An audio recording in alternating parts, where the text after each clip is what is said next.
경우에는 순환유동층에서 그 수직관 벽면에 관한 마모스를 이제 실제 그 공개 상업용 구조진 자료를 발표한 거고, 저는 기포유동층에서 수평 견열관을 이렇게 이제 층 높이에서부터 이렇게 꽂았을 때 어떤 마모 특성을 가지나 하는 것을 살펴보았습니다. 연구 목적은 뭐 다 비슷한 내용이고, 단지 이제 여기에서 제가 하고 싶었던 일은 전열관의 기하학적인 그 마모 형태를 구현해서 이제 차후에 그 설치 효과를 증대시키는 데 목적이 있습니다.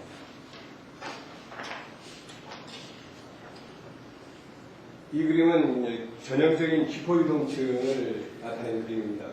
아시다시피 이제 에어가 들어와서 디스트리뷰터를 통해서 기포가 형성돼서 기포가 그 상층부로 이렇게 흐르면서 기포가 서로 이제 두 개가 합쳐지거나 또 하나는 깨지고 뭐 이렇게 커지게 됩니다.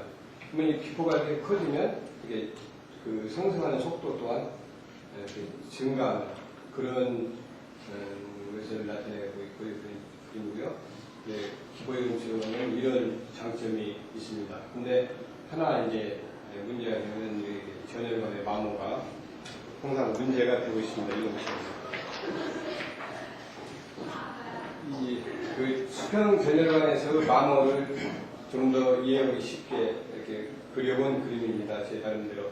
이 디스트리뷰터에서 탈출된 공기가 가스가 이렇게 어떤 일정한 제트 길이를 가진 다음에 이렇게 뽀글뽀글 이렇게 하나 이제 기포가 생겼으면 이 기포가 이렇게 층층으로 성장해서 이렇게 커지게 되고, 이 기포는 이렇게 이제 이런 빠꾸 웨이크 이렇게 이제 구분이 되는데, 이 웨이크 안에 그 고체 물질이 이제 같이 이렇게 동반해서 상승하면서 이게 이제 조금 더 진행됐을 때의 기포가 상승해서 전열관 표면에 이 웨이크에 갖고 있는 고체가 부딪히는 것을 표현했으면 더 좋았을 텐데, 이렇게 이제 상승하면서 기포가 이 벽면을, 이 전열관의 면을 이렇게 훑고 지나가면서 이게 이제 마모가 일어나는데, 제가 보기에는 이 마모를 완전히 없앨 수는 없다고 봅니다. 이제 마모를 좀 더 줄이거나 지연시켜서 그 전열관의 수명을 높이는, 연장시키는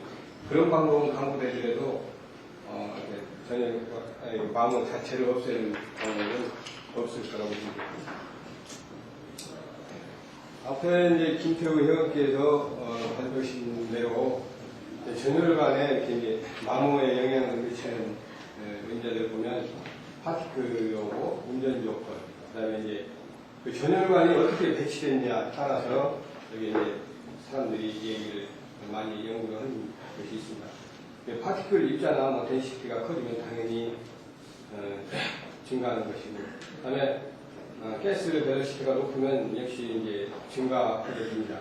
그렇지만 이제 운전 압력이 높아질 경우 약간 감소하는데, 이것은 이제 기포 크기가 가압을 하게 되면 작고, 그 다음에 가압유동층과 기포유동층에 의해서 가스 벨로시티 자체가 가압유동층에서는 조건상에 좀 낮게 유지할 수 있기 때문에 이제 마모는 줄어들게 됩니다. 그 다음에 이제 그 디스트리뷰터부터 거리에 따라서, 높이에 따라서 그렇게 증가하는 경우와 감소하는 경우가 있는데, 증가하는 경우는 그 피치, 그 튜브 스페이싱이 좁게 이제 조밀하게 됐을 경우는 기포가 전열관에 부딪히면서 이제 깨져버리는, 그렇게 해서 이제 역할을 하고, 또 스페이스가 넓을 경우는 이제 그 기포가 이렇게 훑고 지나가면서 계속 성장하기 때문에 그 관계에 따라서 이렇게 증가하거나 감소하는 역할을 하고, 요 내용은 이제 제가 그 삼각 피치냐, 뭐 사각 피치냐, 대열을 어떻게 했냐, 그래서 이것은 거의 비슷한 결과를 가진다고 보고되고 있습니다. 이제 제가 그 전열관을 실험을 위해서 장치를 만든 건데, 여기에 이제 전열관이 이렇게 하나, 둘, 셋, 이렇게 세 개씩 이렇게 하고, 그 다음에 여기 영역에 이제 중심부에 하나 있는 거는, 요건 스프레시존에는 이렇게 이제 층에 파묻혀 있는 전열관에 비해서 어떤 게 좀 다르냐, 그것을 좀 파악해보 욕심으로 다 이제 하나만 세웠습니다. 그래서 이제 배드 파트는 뭐 이렇게 있고, 크고 파트.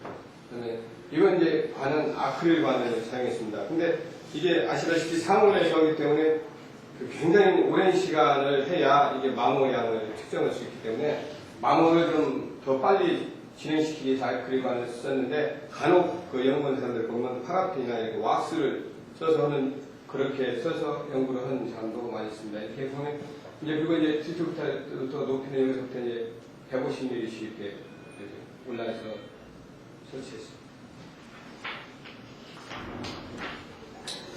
실험 조건은 이제 이렇게 가스 벨로시티는 1.2m에서부터 1.8m까지 했고요. 그다음에 배드민턴에는 샌드오고 무연탄, 우리나라 무연탄 애쉬. 즉 무연탄 애쉬는 저희 연구팀에서 보여온 그 유동층 실험에서 태우고 난 젤입니다. 노트리의 사이즈는 이렇게 두 가지 샌드와 애쉬는 한 가지의 그를 했고요. 거리는 아까 말씀드린 바와 같이 스테트베이 다이트는 45cm의 물질을 쌓아놓고 60cm 높이의 이제 전열관 하나를 심어서 그게 이제 스프레시 존이라고 해서 이제 거기 마모량을 구성했습니다. 오페레이션 타임은 100시간하고 그 마모 두께를 도착하기 위해서는 500시간 동안 연속으로 운전해봤습니다. 그랬더니 이제 그 실험 결과를 보시면 유동화 속도가 증가함에 따라서 증가합니다. 이건 일반적인 사실이고 누구나 그렇게 유추할 수 있습니다. 근데 이제 요것은 15cm, 요것은 30cm, 45cm 높이에 설치된 관이고 요것은 60cm. 그러니까 스프레시 존이라고 생각하는 범위, 스프레시 존에 설치된 관의 마모량을 나타내는데 이렇게 보시면 층에 잠겨져 있는 그 전열관보다 상당히 높은 마모량을 보였습니다. 그래서 그 앞서 발표하신 그 순환유동층 그 마모도 이렇게 스프레시 존에 전열관이 노출되어 있으면 층에 잠겨져 있는 전열관보다 굉장히 높은 그 마모를 나타내는 걸로 사례됩니다. 이 그림은 이제 샌드하고 무연탄 애쉬를 사용했을 경우 이제 유동화 속도 1.2, 1.4, 1.2, 1.4 역시 속도의 증가에 따라 증가하고 그다음에 디스트리뷰터 높이에 따라 증가하고 다만 이제 샌드하고 애쉬하고 이게 사이즈가 오히려 애쉬 사이즈가 더 큰에도 불구하고 이렇게 낮은 마모를 보는 것은 애쉬가 그 밀도가 좀 낮고 샌드보다 그다음에 그 경도가 또 낮고 그리고 이제 한번 유동층에 들어갔다 나온 놈이라 구용도가 좋아졌다고 봅니다. 제가 보기에. 그리고 이제 그렇기 때문에 이 마모량이 마모율이 3분의 1에 해당하는 값을 구했습니다.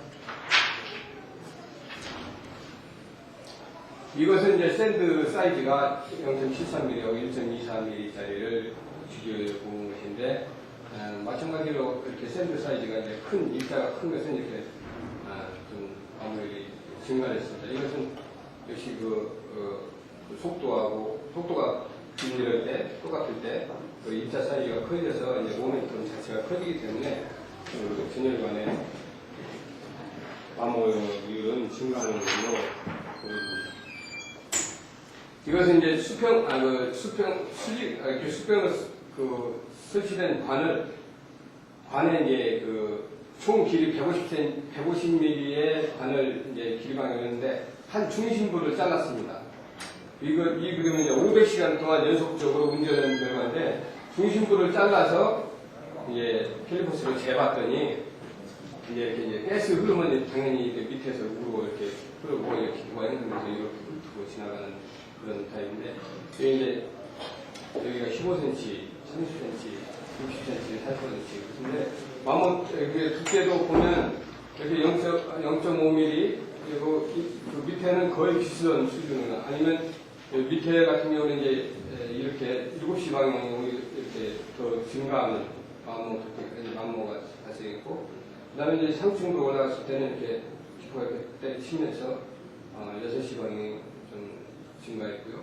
그 다음에 스프레시 존에서는 이렇게 6시 방향이 가장 높은 마모를 보였습니다. 근데 그 대개 사람들 그 바티칸 연구 자료를 보면 이 방향, 여기나 이쪽 방향이 심한 마모를 일으키고 여기는 이제 좀 덜 마모되는 걸로 발표되는데, 이런 것은 이제 실제 장치에서 그 전열관이 그 철로됐을 때, 그랬을 때는 그런 결과를 낳을 수도 있지만, 이 아크릴로 했기 때문에 이제 아크릴의 그 입자 하나를 띄어가는 그런 역할을 해서 거의 같은 그 연구 결과나 거의 비슷한 결과가 나왔다고 봅니다. 이 그림은 그 관의 길이 방향으로, 여기서 이제 그 길이 방향으로 잘라서 마모 두께를 측정한 그림인데, 보시면 아시겠지만 마모 두께가, 이것은 이제 그 애쉬를 갖고 온 거고, 이건 샌드 0.73mm, 여기는 이제 1.23mm 것을 갖고 했습니다. 이제 제가 이 그림을 보여드린 것은 이렇게 이제 마모 두께가 거의 이렇게 이제 좀 수평으로 나오고 양쪽 끝에서 이제 똑같이 해서 이렇게 됐어야 되는데, 이렇게 됐다는 것은 그 공기 분배나 아니면 그 공기 그 에어박스 자체가 한쪽으로 치우쳐지게 만들어졌다는 의미입니다.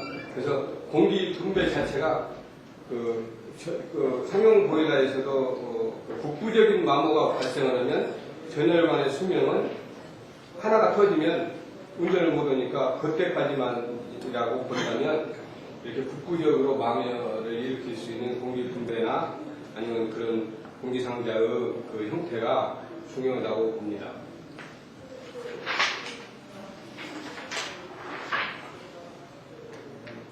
결론적으로 그 결과를 말씀드리면, 이렇게 파티클 다이아미터나 파티클 덴시티, 그다음에 이동화 속도, 또 증가하면 또 디스트리뷰터부터 떨어진 거리가 증가할수록 본실험에서 이렇게 증가하는 경향으로 나타났습니다. 그리고 이제 심한 방향, 마모가 가장 심한 방향은 5시에서 7시 방향이 가장 심했고, 그 다음에 이제 그 자연산 강모래하고 무엔타네시하고 비교했을 때 모래에 비해서 3분의 1 정도 마모를 보였다는 결과를 얻었습니다.